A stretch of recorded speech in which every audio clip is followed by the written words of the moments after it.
Vijay TV INR துணை சீரியல்ல சேரன் கதாபாத்திரத்தில் நடிச்சிட்டு இருக்கிறவருடைய பயோகிராஃபி தான் நம்ம இன்னைக்கு இந்த வீடியோவில் பார்க்க போகிறோம். இதை பார்க்கறதுக்கு முன்னாடி நம்ம சேனலை சப்ஸ்கிரைப் பண்ணாதவங்க பண்ணிக்கோங்க. பக்கத்தில் இருக்கிற பெல் சிம்பிளையும் கிளிக் பண்ணிக்கோங்க. விஜய் டிவிலேயே ஒளிபரப்பாயிட்டு இருக்கிற சீரியல்லையே இப்போ ஐஎன்ஆர் துணை சீரியல் அப்படின்றது ரொம்பவே அழகாக போயிட்டு இருக்கு. எல்லா மக்களுக்கும் பிடிக்கிற மாதிரி தான் இருக்குது. அதுலேயும் குறிப்பாக அந்த 4 அண்ணன் தம்பிங்கள் அப்படின்னு பார்க்கும்போது அவங்கள பார்க்கும்போது ரொம்ப க்யூட்டாக அவங்க பண்ணுற ஒவ்வொரு விஷயங்களும் மக்களுக்கு பிடிக்கிற மாதிரி தான் இருக்குது. அதுலேயும் குறிப்பாக அண்ணன் சேரன் கதாபாத்திரத்தில் நடிச்சிருக்கவர் மாதிரி ஒரு அண்ணே நம்ம வீட்டில் இருந்தால் நல்லா இருக்குமே அப்படின்ட்டு எல்லாருமே ஏங்குற அளவுக்கு தான் அந்த கதாபாத்திரத்தை அவர் நல்லா நடிச்சிட்டு இருக்காரு.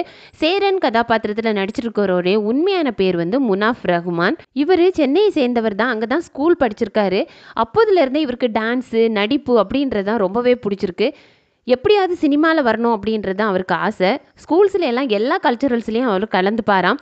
அதனால் அவருடைய ஆர்வத்தினால அவர் டான்ஸும் படிச்சிருக்காரு. அதே மாதிரி கராத்தேலையும் பிளாக் பெல்ட் வாங்கியிருக்காரு. நல்லாவே கவிதையும் எழுதுவாராம். ஆனால் வழக்கமாக எல்லாரையும் மாதிரி தான் அவரும் என்ஜினியரிங் படிச்சிருக்காரு. அவர் சிடிஎஸில் பிளேஸும் ஆயிடுறாரு. 4 வருஷம் அங்கே ஒர்க்கும் பண்ணியிருக்காரு. அங்கே சிடிஎஸில் ஒர்க் பண்ணிட்டு இருக்கும்போதே அவருக்கு ஆயிஷா அப்படின்றவங்களுடைய மேரேஜும் ஆகுது.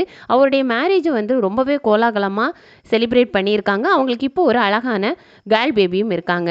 சிடிஎஸில் ஒர்க் பண்ணிகிட்டு இருக்கும்போதே இவருக்கு இன்ட்ரெஸ்ட் ஃபுல்லாகவே டான்ஸில் தான் இருந்திருக்கு. அதனால ஒரு டான்ஸ் ஸ்டுடியோவும் ஸ்கூல் மாதிரி நடத்திட்டு தான் இருந்திருக்காரு. இருந்தாலும் எப்படியாவது நம்ம நடிப்பு திறமையை வெளிக்கொண்டு வரணும் அப்படின்னு சொல்லிட்டு மாடலிங்கில் இறங்கியிருக்காரு. 2016 மாடலிங் பண்ணிட்டு இருக்காரு. 2017 நடந்த ஒரு ஃபேஷன் ஷோவில் ஃபேஸ் ஆஃப் சென்னை அப்படின்ற டைட்டிலும் வின் பண்ணியிருக்காரு. அதுக்கப்புறம் எப்படியாவது சினிமாவில் வரலாம் அப்படின்னு சொல்லிட்டு நிறையவே சான்ஸ் தேடி இருக்காரு. ஆனால் ஒரு ஃப்ராடான ஒரு கம்பெனியில் போய் அவர் ஜாயின் பண்ணி அவங்க ஏமாற்றியிருக்காங்க. ஒரு படம் எடுக்க போகிறோம் அப்படின்னு சொல்லிட்டு ஒரு குக்கிராமத்தில் கொண்டு போய் விட்டுருக்காங்க. இங்கே தான் நமக்கு ஷூட்டிங் நடக்க போகுது அப்படின்னு சொல்லிட்டு பல நாட்கள் அங்கே தங்க வச்சுருக்காங்க. கூட்டமாக மக்கள் இருந்திருக்காங்க. ஆனால் என்ன நடக்குது அப்படின்னு தெரியாமல் அவர் அதுக்கப்புறம் தான் நாங்கள் ஏமாற்றப்பட்டிருக்கோம் அப்படின்னு தெரிஞ்சே அங்கே இருந்த எல்லாரையுமே இவர் தான் ஹீரோ மாதிரி காப்பாற்றியும் அவங்கக்கிட்ட இருந்து கொண்டு வந்திருக்காரு. அதுக்கப்புறம் சீரியலில் நடிக்கலாம் அப்படின்னு சொல்லிட்டு சான்ஸ் தேடுறாரு. 2018 தெலுங்கு சீரியலில் நடிக்கிறதுக்கான ஒரு வாய்ப்பு கிடைக்கிது. இங்கே சன் டிவியில் ஒளிபரப்பான ரோஜா சீரியல் தான் அங்கே தெலுங்கில் எடுக்கிறதுல இவர் நடிச்சிட்டு இருந்திருக்காரு. ஆனால் அந்த கோவிட் அப்படின்ற ஒரு விஷயம் வந்தனால அந்த சீரியல் தொடர்ந்து எடுக்க முடியாத ஆனதுனாலையும் அந்த சீரியலை கேன்சல் பண்ணியிருக்காங்க. அதுக்கப்புறம் இவருக்கு சான்ஸ் கிடைச்சது தான் சன் டிவியில் சந்திரலேகா அப்படின்ற ஒரு சீரியல். அதுலேயும் அவருக்கான ஒரு நல்ல ஒரு வரவேற்பு கிடைக்காம தான் இருந்திருக்கு. அதுக்கப்புறம் ராஜபார்வை அப்படின்ற ஒரு சீரியலில் ஆனந்த் அப்படின்ற ஒரு கதாபாத்திரத்தில் ஹீரோவாக இன்ட்ரடியூஸ் ஆகிறாரு. அந்த சீரியலில் ஒரு வித்தியாசமான ஒரு கேரக்டர் எடுத்து பண்ணுறாரு. அதாவது பார்வை தெரியாத ஒரு நபராக நடிச்சிருந்தாரு. அதில் அவருக்கு நல்ல ஒரு வரவேற்பு கிடைச்சிது. அதுக்கப்புறமும் திரும்ப ஒரு சில சீரீஸில் பண்ணியிருக்காரு. தமிழில் சான்ஸ் அப்படின்றது அவருக்கு கிடைக்கல. திரும்பவும் தெலுங்குக்கு தான் போயிருக்காரு. அங்கேயும் சரியான வாய்ப்பு கிடைக்காததுனால தமிழில் தான் நம்ம நடிக்கணும் அப்படின்னு சொல்லிட்டு இங்கே சான்ஸ் தேடி இருக்காரு. அப்படி கிடைச்சது தான் அவருக்கு விஜய் டிவியில் ஐஎன்ஆர் துணை அப்படின்ற சீரியல். இவருடைய பேர் முனாஃப் ரஹ்மானாக இருந்தாலும் இவர் எல்லா இடத்துலையும் முன்னா அப்படின்றது தான் பதிவு பண்ணியிருக்காரு.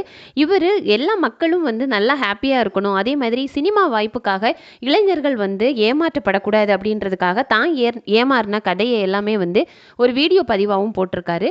அதே மாதிரி சூதாட்டம் அப்படின்றதுல போயிடாதீங்க அப்படின்னு சொல்லிட்டும் அதே மாதிரி அந்த மாதிரி ஏதாவது ஆட் ஃபிலிமில் நடிக்கணும் அப்படின்னு வந்தால் கூட அவர் அதை மறுத்துட்டு தான் இருக்காரு. ஏன்னா இதனால பல பேருடைய குடும்பங்கள் பாதிக்கப்பட்டிருக்கு. அதனால யாரையும் நம்ம கஷ்டப்படுத்தக்கூடாது அப்படின்ற ஒரு வாழ்க்கை தான் அவர் வாழ்ந்துட்டு இருக்காரு. இவர் ஒரு கூட்டு குடும்பமாக தான் இருக்காங்க. அம்மா அப்பா அண்ணே அண்ணி குழந்தைகள் அப்படின்னு சொல்லிட்டு ஒரே வீட்டில் தான் இருந்துட்டு இருக்காங்க. இன்னுமே அவருக்கு அப்படி தான் இருக்கணும் அப்படின்ற ஒரு ஆசையில் இன்னும் ஒரு பெரிய வீடு கட்டணும் அப்படின்றது தான் அவர் சொல்லிட்டு இருக்காரு. அதே மாதிரி இவரை பார்க்குறதுக்கு மாதம்பட்டி ரங்கராஜன் அந்த செஃப் மாதிரியே இருக்காரு அப்படின்னு தான் சொல்கிறாங்க நிறைய பேர். பொதுவாகவே நிறைய பேர் ஏமாந்தும் போயிருக்காங்க.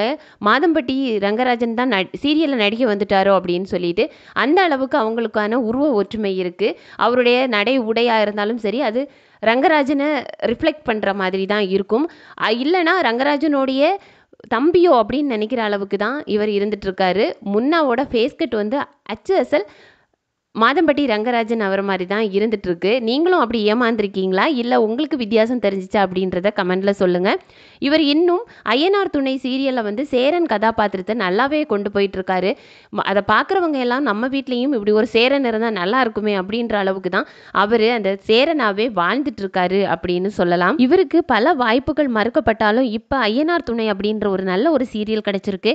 சேரன் கதாபாத்திரத்தில் முன்ன அவர்கள் எப்படி நடிச்சிட்டு இருக்காங்க, சேரனா உங்களுக்கு அவரை எவ்வளோத்துக்கு பிடிக்கும் அப்படின்றத கமெண்ட்டில் சொல்லுங்கள். இந்த வீடியோ உங்களுக்கு பிடிச்சிருந்தா லைக் பண்ணுங்கள்.